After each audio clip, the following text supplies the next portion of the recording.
Shalom semuanya. Shalom.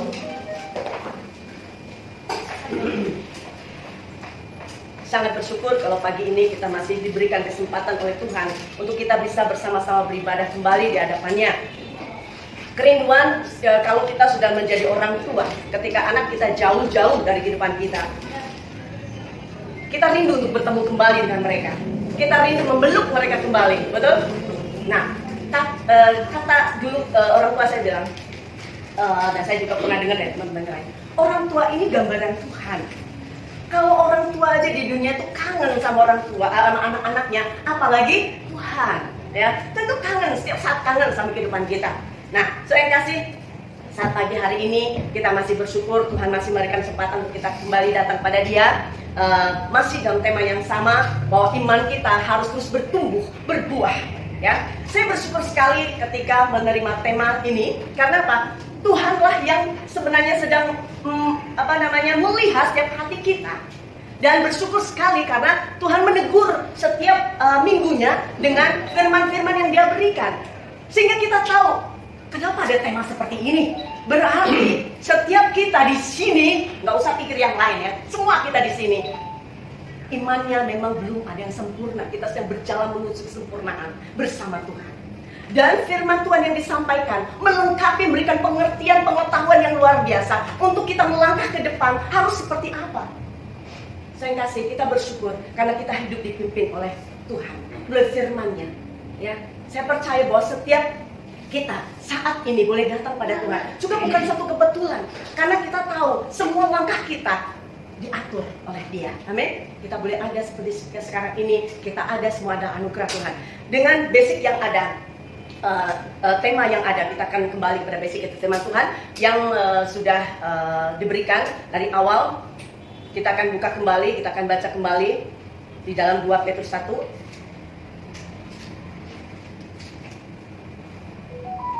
2 Petrus 1.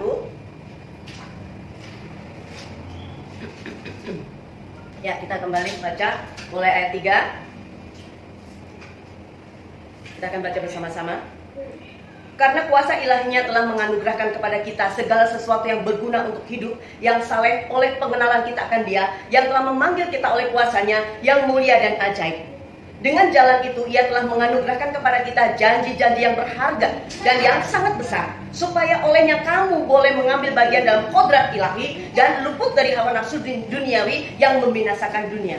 Justru karena itu kamu harus dengan sungguh-sungguh berusaha untuk menambahkan kepada imanmu kebajikan, dan kepada kebajikan pengetahuan, dan kepada pengetahuan penguasaan diri, kepada penguasaan diri ketekunan, dan kepada ketekunan kesalehan, dan kepada kesalehan kasih akan saudara-saudara, dan kepada kasih akan saudara-saudara kasih akan semua orang.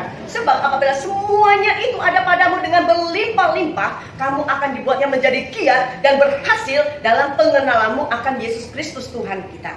Tetapi barang siapa tidak memiliki semuanya itu, ia menjadi buta dan picik karena ia lupa bahwa dosa-dosanya yang dahulu telah dihapuskan.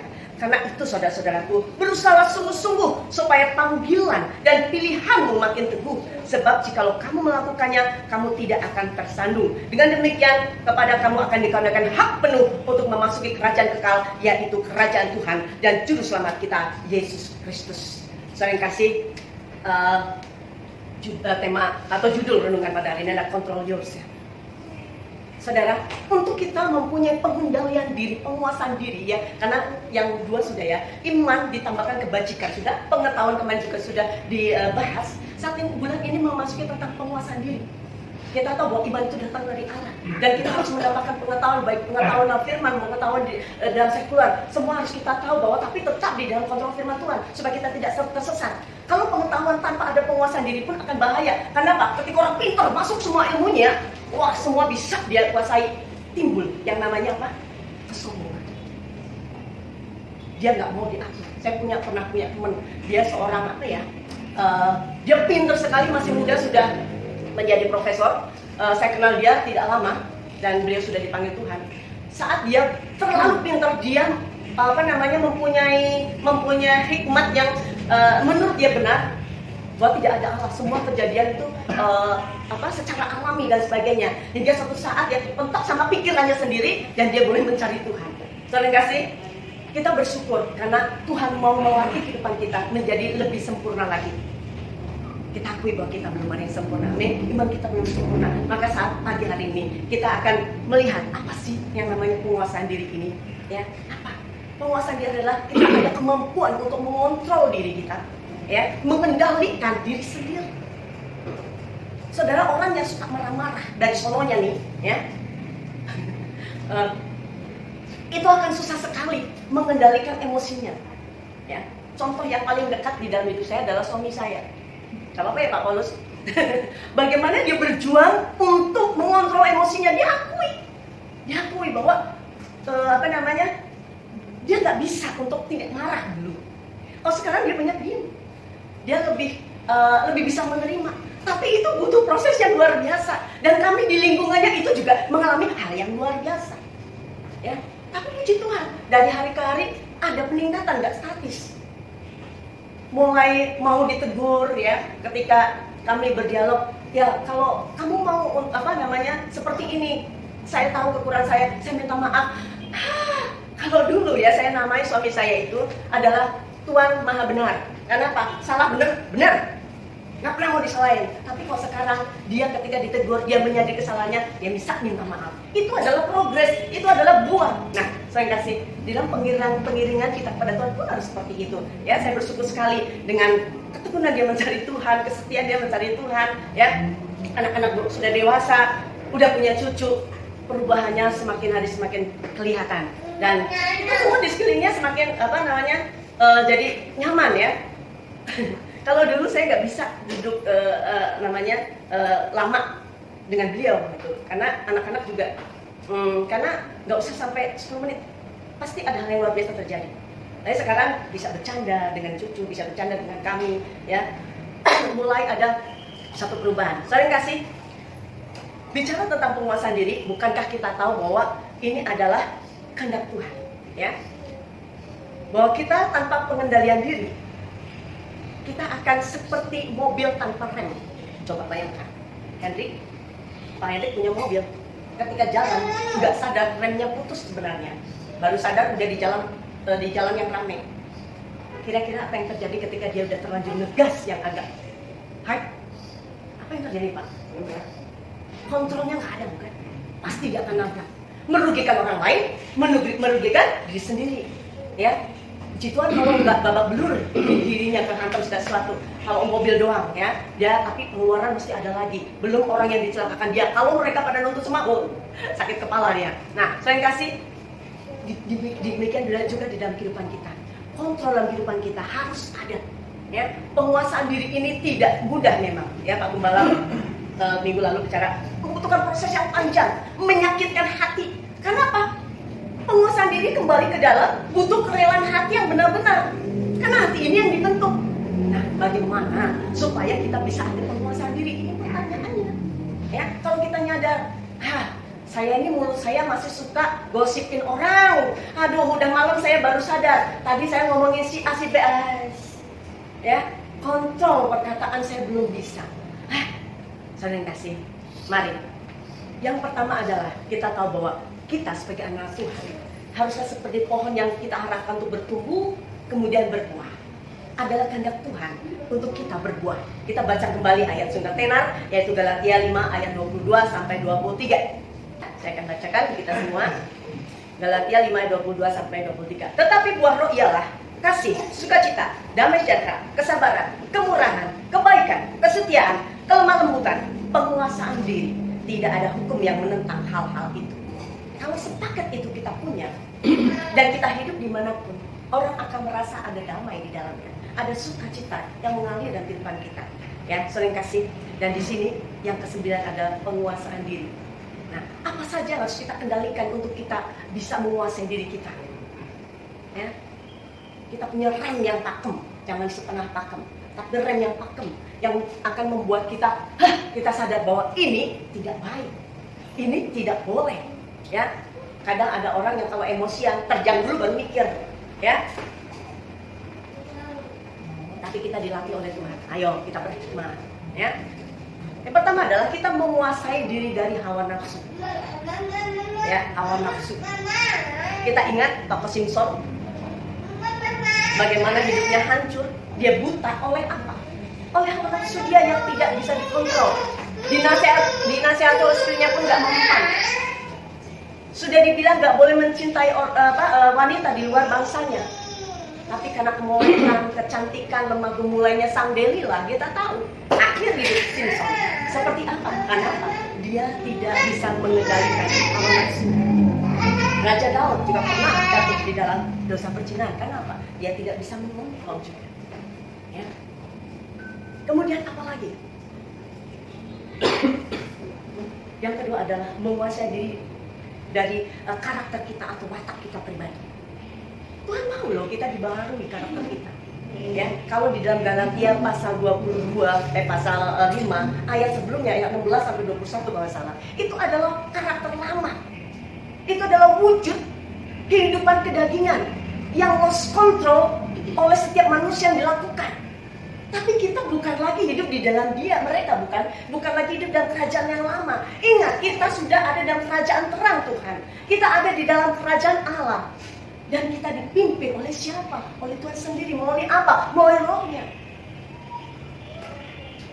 Apa yang dulu kita pernah lakukan, please tinggalkan semuanya. Karena itu bentuk kedagingan. Hal yang tidak akan masuk dalam kerajaan Allah. Saya kasih Tuhan mau supaya kita benar-benar hidup dipimpin oleh Roh Kudus. Yaitu ada di dalam ayat 18 ya. Kemudian menguasai diri, siapa aja yang kita masih berkurang. Mungkin makan kita berlebihan, mungkin tidur kita yang berlebihan, mungkin perkataan kita atau bekerja kita ya dalam pekerjaan kita luar biasa dalam pergaulan atau dalam kelimpahan atau kekurangan. Nah, ini semua butuh pengontrolan diri, saya kasih. Makan berlebihan bukankah tidak baik untuk kesehatan kita? Saya kemarin lihat tayangan, nggak sengaja ya, saya lihat YouTube bahwa ada kebohongan, kemudian ada risiko, orang yang vlog mukbang, ya, bahwa ada di antara mereka saking kepingin banyak follower, mereka itu nekat makan kelabang, masih hidup punya, makan apa lagi, ngeri ya. Nah seperti itu mengundang follower yang ada, tapi apa? Dia tewas akhirnya. Kemudian ada lagi yang lain, karena makan ini, tubuh kita ini Tuhan persiapkan sedemikian, tapi kita sendiri yang merusak. Ya, ada juga yang makan banyak, begitu kekenyangan sampai patah di tulang belakang, nggak ngerti itu gimana caranya, nggak ngerti juga gitu. Setelah vlog itu dia rasa nggak enak, ataunya ada yang nggak benar di tulang belakangnya. Nah, bukankah makan itu harus kita kontrol? Dalam diri kita harus ada pengendalian diri. Ya, dalam emosi kita, dalam berkata-kata. Saya suka bercandain suami saya, sampai saya ditegur sama anak-anak. Dan saya belajar untuk ngerem, tapi kadang-kadang belum bisa juga. Saya sering bercanda, sebenarnya bercanda murni di dalam hati dan pikiran saya itu bercanda. Tapi akhirnya suami saya jadi marah. Jadi artinya perkataan saya nggak benar gitu, bercandaan saya anggap bercanda, buat dia agak serius. Sampai anak-anak bilang, Mami, udah tahu suaminya begitu, masa jadi bercanda seperti itu. Nah sebenarnya itu saya berpikir ya, berapa kali anak-anak ngomong begitu, saya berpikir ya, saya harus menyaring, meskipun hanya saya bercanda, saya harus menyaring. bahwa tidak semua bercandaan itu bisa timbal baliknya enak, tapi kadang orang itu bisa marah. Nah, saya belajar dari itu juga. Nah, saya kasih kemudian di jalanan, bagaimana kontrol diri kita, emosi kita. Orang yang suka nyetir, naik motor nih, ya. Nah, saya nggak mau pakai ilustrasi orang lain, suami saya aja sendiri. Kadang-kadang juga masih kepancing emosi, tapi nggak lewat perkataan lagi motor gitu, boncengin. Misalnya ada yang nyelip dia tapi nggak ada kode, langsung saya tahu dia emosi. Sabar. Saya nggak bisa gitu ketuk di belakang, sabar. Atau dia kepingin cepet tapi dia ngepotnya nggak benar. Jangan lakukan seperti itu. Nah, banyak. Apalagi saya punya saudara, ngajak berantem orang yang nyalip dia, enak aja mau duluan. Saya takutan ketika saya naik mobil sama dia, ya, kapok saya naik mobil sama kamu. Yang ada mau berantem sama orang. Nah, saya kasih di jalanan pun, ini adalah hal yang biasa, yang rutin. Namun ini adalah pembentukan karakter kita. Dan Tuhan mau kita berbuah loh. Penguasaan diri ini adalah buah yang harus kita ada dalam kehidupan kita pribadi. Kemudian pergaulan. Hati-hati juga dalam pergaulan. Yang anak-anak muda, yang masih kuliah, ya, yang sudah bekerja. Banyak karakter di lingkunganmu. Banyak kejadian yang mungkin aneh-aneh di tempat kalian bergaul. Ingat siapa diri kita.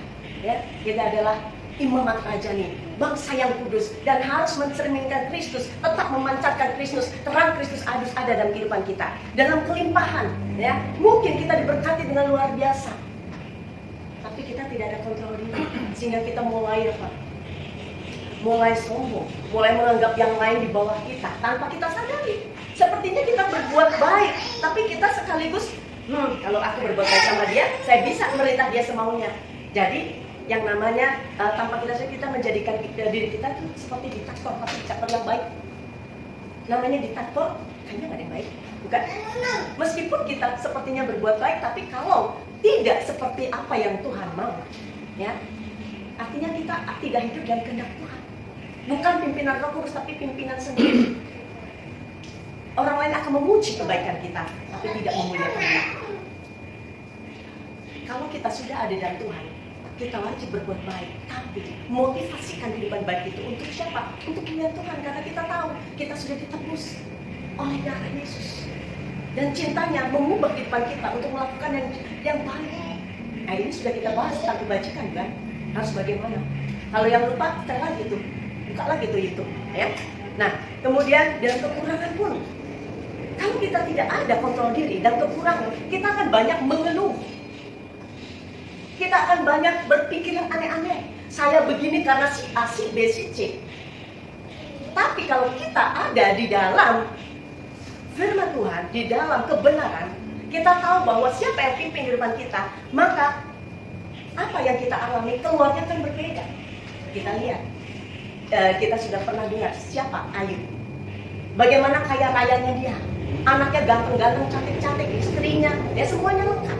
Tapi pada satu kali Tuhan izinkan semuanya hilang dalam sekejap. Apa yang dia buat selama ini, apa yang perilaku anak-anak dia tetap doakan setiap hari, dia pokoknya adakan pengudusan. Perilakunya dia pusatkan kepada Tuhan. Ya, tapi kok seperti itu terjadi? Kok Tuhan izinkan terjadi? Saya kasih. Apa yang terjadi dalam kehidupan pribadi Ayub? Singkat cerita, ketika istrinya mulai ngomel-ngomel, ya, udah tinggalin Tuhan aja, Tuhan apa itu membuat kamu sengsara? Tuhan kok begitu kasarannya, ya. Namun Ayub, apa yang diucapkan oleh Ayub tidak menajiskan bibirnya. Masa kita terima semua yang baik?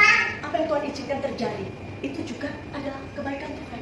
Saudara, ada kontrol yang positif dan diri Ayub. Dia tidak mengambil keputusan yang fatal. Dia tidak mengikuti apa yang menjadi omongan istrinya. Pengaruh dunia begitu banyak, saudara kasih. Mungkin bisa aja kita melihat sekeliling dan mulai tergoda, iman kita mulai melenceng. Tapi kalau kita mempunyai kontrol yang baik, pengendalian diri yang baik, penguasaan diri yang baik, kita ingat, ya, saya harus berbuat. Untuk siapa sih? Yang pertama pasti untuk memuliakan nama Tuhan. Yang kedua untuk kebaikan kita, ya, sehingga kita yang dulunya tidak sabar akan menjadi lebih sabar. Ya, kemudian kita bisa menjadi berkat bagi sekeliling kehidupan kita. Yang pasti nama Tuhan selalu dipermuliakan setiap langkah kehidupan kita. karena orang lain akan melihat ya siapa kita. Saudara, di dalam berkata-kata sehari-hari pun kita harus menyaksikan siapa diri kita. Saya tadi sebelum kesini, saya bawa cucian laundry ke tangga Blok A. Dia bilang, "Bu, Pak mau kemana? Tapi Ahmad mau kerja ya?" "Enggak, Bu, kami mau ke gereja." Nah, saya tahu mereka di luar penampilan. Nah, kadang kehidupan kita suka malu untuk berkata seperti itu. Siapa identitas kita? Perkatakan yang sejujurnya. Mau kemana? Mau ngapain? Ya, karena kita tahu siapa yang kita datangi. Dan kita sebarkan nama Kristus yang harum dimanapun berada. Saudara yang kasih, tadi yang pertama adalah bagaimana kita supaya ada penguasaan diri bertumbuh dan berbuah sebagaimana Tuhan kehendaki. Yang kedua apa? Yang kedua, bagaimana caranya lagi? Yang kedua adalah pusatkan segala sesuatu di dalam kehendak Tuhan. Ya, pusatkan segala sesuatu kehendak Tuhan, yaitu perilaku kita, kehidupan kita, bekerja kita, apapun yang kita ada. Seperti siapa? Kita ingat cerita seorang Yusuf. Yusuf dalam Alkitab ya, bukan Yusuf anak saya. Ya. Yusuf dalam Alkitab. Dia dari kecil dididik untuk hidup takut akan Allah. Dia dari kecil melihat di sekelilingnya yang paling terdekat kakak-kakaknya berbuat tidak baik, dan dia lapor sama ayahnya. Bukan dia ember, enggak, tapi dia berharap supaya papahnya mungkin menegur mereka untuk mereka kembali lagi untuk hidup benar. Nah, ada firman Tuhan yang katakan kebiasaan yang buruk merusak kebiasaan yang baik. Ya. Tapi di dalam kehidupan Yusuf dari kecil dia dididik dan punya hati yang begitu murni mengasihi Tuhan, begitu murni untuk dia taat dan setia kepada Tuhan, takut untuk berbuat jahat. Dia mempunyai kontrol diri yang sangat bagus. Ya, alhasil dia sangat dibenci oleh saudara-saudaranya. Pengadu tuh, ya, mulai sakiti secara perkataan oleh saudara-saudaranya. Nah, pada akhirnya semua sepakat untuk dijual dan dia terdampar di Mesir. Nah, kemudian singkat cerita lagi terjadilah apa? Dia digoda ketika dia ada di dalam rumah Potifar, digoda oleh tante Potifar. Dari hari ke hari terus digoda. Sampai dia menjawab dengan begitu hikmat. Dan dia tahu bahwa apa yang dilakukan saat ini, apa yang terjadi dalam kehidupannya, semua ada di dalam kontrol Allah. Tuhan melihat dia dan dia bertambah hati kepada Tuhan. Dia menolak dengan hikmat apa yang menjadi rayuan sang tante Potifar ini. Bahwa semuanya sudah Tuhan percayakan, kecuali kamu. Dan masakan aku akan berbuat dosa kepada Allah. Apa yang dilakukan ketika itu terulang lagi? Akhirnya dia lari dari tante Potifar. Ya. Ujung-ujungnya dia kena fitnah. Nah, saya kasih. Kita lihat di sini. Bagaimana seorang Yusuf punya kontrol diri yang sangat baik, penguasaan diri yang sangat baik. Ya, dari awal nafsu, dari pikiran, dari perbuatannya, dia tidak lagi mau untuk kompromi. Dia lari dari dosa, dia mau hindar dari dosa. Efeknya tidak ada yang baik buat dia. Saat itu, dia justru dipenjarakan. Nah, saya kasih. Kalau kita sudah berbuat baik kepada orang, namun efeknya tidak baik untuk kita saat itu, percayalah, Tuhan yang melihat dan menilai kehidupan kita, benar? Nah, ini juga yang di pikiran Yusuf. Gak apa-apa orang lain menilai gue jahat, fitnahan itu kan lebih kejam daripada ibu kota. Nah, tapi Yusuf ini tahu bahwa nilai dirinya itu tidak ternilai karena ada Allah di dalam dirinya. Siapa Allahnya? Sangat mahal, bukan jual mahal. Dia tidak mau, dia bukan murahan, ya, tapi dia sangat mahal. Dia yang bisa nilai adalah Allah sendiri. Nah, dia memusatkan seluruh kehidupannya di dalam kehendak Tuhan. Dia tahu bahwa apa yang menjadi mimpinya jauh-jauh hari sehingga saudara-saudaramu semuanya membenci dia. Itu adalah pewahyuan yang Tuhan berikan nih. Satu kali nanti akan terjadi bahwa saya dibutuhkan dan menjadi orang penting buat keluarga. Saya nggak ngerti bagaimana caranya Tuhan, terus kapan Tuhan mewujudkannya. Tapi itu ada dalam benak Yusuf, tidak dihilangkan. Dia tahu apa yang dia terima dari Tuhan itu adalah kehendak Tuhan untuk dia satu kali lakukan. Singkat cerita. Ya, dari tadi singkat cerita terus saya belum habis ya. Ketika dia sudah ada di dalam posisi menjadi perdana menteri, tangan kanannya sang raja, bangsa Israel kelaparan dan kemudian keluarga itu datang tidak mengenal Yusuf. Tapi apakah Yesus ada dendam? Sedikit pun tidak. Justru dia menangis dan dia juga bersyukur kepada Tuhan karena dia tahu bahwa ternyata inilah yang Tuhan maksud di dalam mimpi-mimpiku yang dahulu, bahwa dia menjadi berkat bagi keluarga besarnya, bagi satu bangsa yang sangat besar akhirnya. Ya, ketika mereka datang dengan ketakutan, benar-benar mereka tunduk di hadapan Yesus. Tapi apa yang Yesus katakan? Dia menenangkan diri para saudara-saudaranya, bahwa kalau kalian memang saat itu berbuat jahat supaya saya tidak baik keadaannya, tapi lihat Tuhan membuat segala rencana yang indah untuk kita semua terjadi hari ini. Tuhan yang merencanakan kebaikan. Saudara, apapun yang selama ini sedang kita alami, percayalah, setiap langkah demi langkah kita Tuhan yang atur, Tuhan yang pimpin kalau kita mau dipimpin oleh Dia. Saudara, mari pusatkan kehidupan kita benar-benar di dalam kehendak Tuhan, supaya Roh-Nya bekerja. Kita tidak lagi dalam kehidupan yang lama, namun kita ada dalam kehidupan yang baru. Ya, jangan lagi kita mempertahankan apa yang menjadi kebenaran kita. Saudara, gambaran seperti apa sih orang yang bisa mengontrol dirinya? Kita baca dalam Amsal 16 ayat 32 sebagai ayat tambahan. Amsal 16 ayat 32.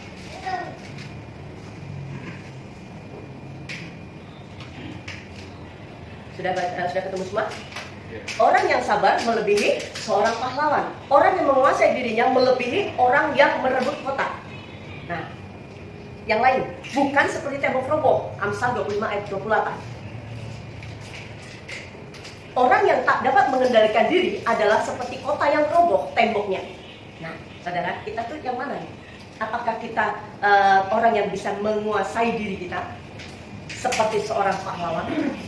Yang orang menguasai dia melebihi orang yang merebut kota seperti seorang pahlawan. Kemudian apakah diri kita ini masih belum bisa melihat diri sehingga kita seperti tembok yang roboh? Kalau tembok yang roboh, maka musuh akan mudah masuk dalam kehidupan kita, merebut semua damai sejahtera, sukacita, apapun yang kita miliki bisa hilang dalam sekejap. Tapi kalau kita punya penguasaan diri, kita punya tembok yang kokoh yang tidak bisa ditembus oleh musuh. Karena kita tahu, karena kita hidup di dalam kehendak Tuhan. Pusatkan, saudara.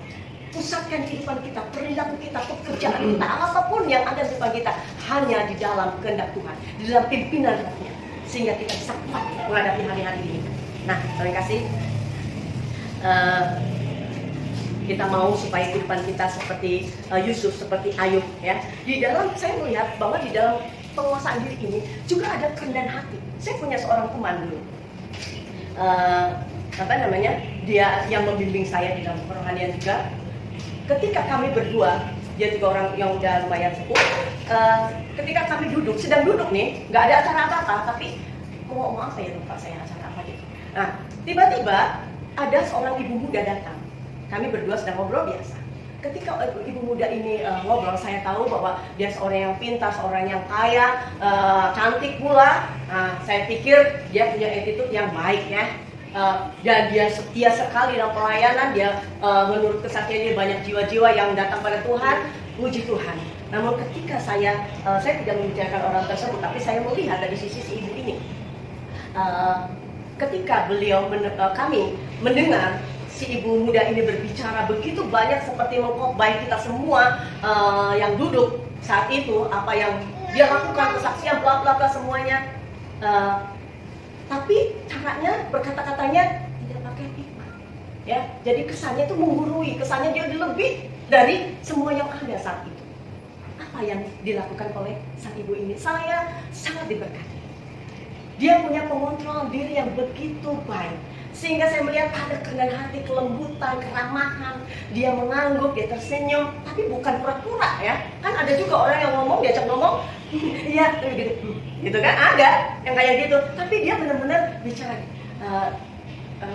dia bilang, saya pun harus belajar dari yang lebih muda. Saya dapat berkat dari perkataannya. Yang tadinya saya sebel banget, aduh kalau ada bakpao saya suruh makan aja di bakpao ya supaya dia diem, gitu ya. Karena saya jadi gerah. Tapi ketika sang ibu ini berbicara seperti itu, aduh, harus seperti ini tuh tanggapannya sama orang yang seperti itu. Saya belajar di situ. Saya tidak boleh close control. Harus ada pengendalian diri. menanggapi segala sesuatu yang dari luar. Kalau kita kembali lagi kepada firman Tuhan, maka hati kita sendiri akan ada. Ya. Seringkali pikiran kita melayang kepada seseorang berpikir yang jelek. Saya kadang-kadang masih seperti itu. Kemudian saya kembali ayat, dia orang baik, dia orang yang gini, orang yang enggak, dia orang yang baik. Enggak seperti itu. Enggak, pikiranku yang salah. Ya, enggak layak saya berpikir seperti itu. Saudara kasih, janganlah kita hidup lagi di luar kehendak Tuhan.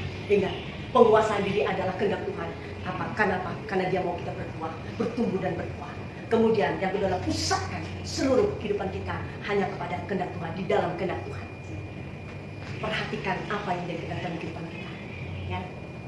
Kehendak Tuhan yang absolut, kehendak Tuhan yang luar biasa, yaitu seperti penciptaan dan sebagainya. Tapi itu terjadi, apa yang Tuhan ciptakan. Tapi kehendak Tuhan untuk kita lakukan kehidupan sehari-hari, seringkali kita tidak mau melakukan. Nah, saat ini, apa sih yang menjadi kehendak Tuhan itu? Kita memiliki penguasaan diri. Ayo, kita lakukan.